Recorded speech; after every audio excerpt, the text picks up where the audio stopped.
कोथरूड येथील भुसारी कॉलनी परिसरामध्ये श्रावण महिन्याच्या निमित्ताने आयोजित श्रावण बहार गीत आणि मंगळागौर या कार्यक्रमामध्ये महाराष्ट्र विधान परिषदेच्या उपसभापती डॉक्टर नीलम गोरे यांनी मंगळागौरचे महत्त्व सांगितले.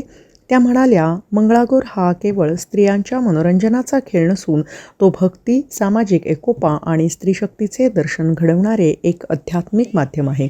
या कार्यक्रमाचे आयोजन मिनल निलेश धनवटे आणि निलेश धनवटे यांच्या वतीने करण्यात आले होते.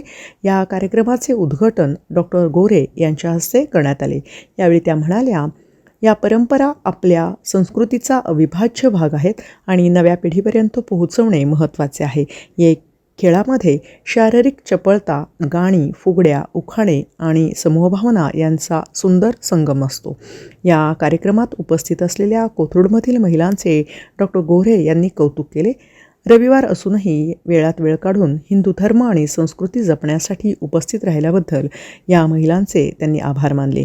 या कार्यक्रमाला शिवसेना शहरप्रमुख नाना भानगिरे, युवासेना सरचिटणीस अनिकेत जवळकर, शिवसेना शहरप्रमुख महिला आघाडी श्रद्धा शिंदे, नितीन पवार उपशहर प्रमुख आणि सुप्रिया पाटेकर महिला आघाडी उपशहर प्रमुख यांच्यासह अनेक मान्यवर उपस्थित होते.